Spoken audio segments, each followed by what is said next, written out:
Sa ating paglalakbay sa mundong ito, madalas tayong makatagpo ng mga pagsubok na tila napakahirap lampasan, ngunit pinaalalahanan tayo ng Panginoon sa Marcos Kabanata 9, talata 29, na ang ganitong mga espiritu ay hindi mapalalayas ng anuman, maliban na lamang sa pamamagitan ng taimtim na panalangin at pag-aayuno. Ito ang simula ng ating ugnayan sa Kanya, ang muling pagsilang na binanggit ni Jesus sa Juan Kabanata 3, na kung ang isang tao ay hindi ipanganak na muli, hindi niya makikita ang kaharian ng Diyos. Kaya naman, anak ko, huwag mong kalilimutan ang aking kautusan at ingatan mo ang aking mga utos sa iyong puso ayon sa Kawikaan Kabanata 3, sapagkat sa bawat hakbang mo ay naroon ang pangako sa Isayas 41, talata 13, na ang Panginoon mong Diyos ang hahawak sa iyong kanang kamay at magsasabi sa iyo na huwag kang matakot dahil tutulungan ka niya. Ang ating Diyos ay mapagpala at mahabagin.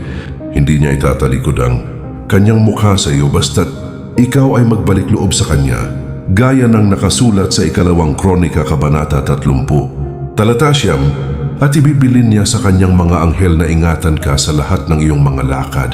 Ayon sa Awit 91, talata 11. Patuloy ang pagkilos ng Panginoon sa ating mga buhay, gaya ng sinabi ni Jesus sa Juan Kabanata 5, talata 17, na ang kanyang Ama ay gumagawa hanggang ngayon at siya ay gumagawa rin.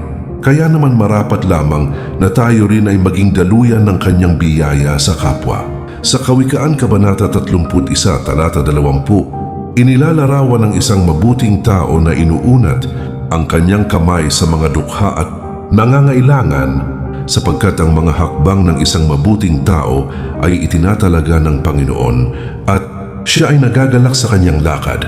Ayon sa Awit 37, talata 23, manatili kang may tiwala sa katotohanan ito na siyang nagpasimula ng mabuting gawa sa inyo ay lulubusin ito hanggang sa araw ni Hesukristo, gaya ng pangako sa Filipos Kabanata 1, talata 6. Huwag kang panghinaan ng loob dahil ang Panginoon ay hindi nagtatakwil magpakailanman ayon sa panambitan. Kabanata 3, talata 31, bagkus ay inaanyayahan niya tayong magpaliwanagan sa Isayas Kabanata 1, talata 18, na bagaman ang ating mga kasalanan ay kulay baka, ay magiging mapuputi na parang busilak na niebe. Walang anuman sa mundong ito, maging kamatayan, buhay, mga anghel, o anumang kapangyarihan ang makapaghihiwalay sa atin sa pag-ibig ng Diyos na nasa kay Kristo Jesus na ating Panginoon. Ayon sa turo sa Roma Kabanata 8, talata 38 hanggang 39, ang Diyos na ito ay ating Diyos magpakailanman at siya ang magiging patnubay natin hanggang sa huling sandali ng ating buhay, gaya ng nasusulat sa Awit 48, talata 14. Ibinigay niya sa atin ang tungkulin ng pakikipagkasundo sa pamamagitan ni Kristo Jesus. Kaya naman sa Galatia Kabanata 6, talata 9, ay pinapayuhan tayong huwag mapagod sa paggawa ng mabuti, sapagkat sa takdang panahon ay aaning tayo.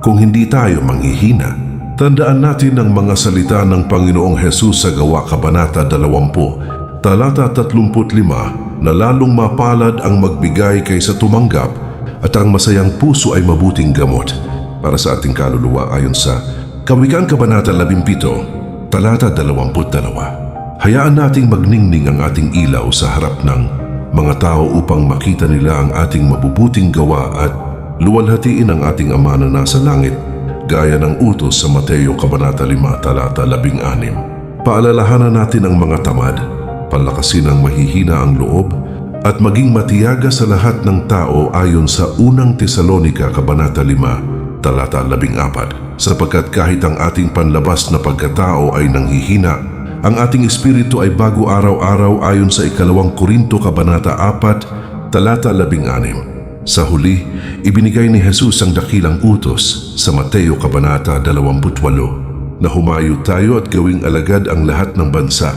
at nangako siya na sasamahan tayo palagi hanggang sa katapusan ng mundo. Huwag kang matakot sa tukso dahil tapat ang Diyos at hindi niya pahihintulutang tuksuhin ka ng higit sa iyong makakaya. Bagkus ay gagawa siya ng paraan upang ikaw ay makatagal, gaya ng pangako sa unang Korinto Kabanata 10, talata 13. manatili tayong matatag sa mga turo ng mga apostol, maging mapagmatyag sa pananalangin, at hayaang ang bawat salita ng ating bibig at pagbubulay ng ating puso ay maging kalugod-lugod sa kanyang paningin, sapagkat ang lahat ng kasulatan ay kinasihan ng Diyos at kapakipakinabang sa ating paglargo sa katuwiran.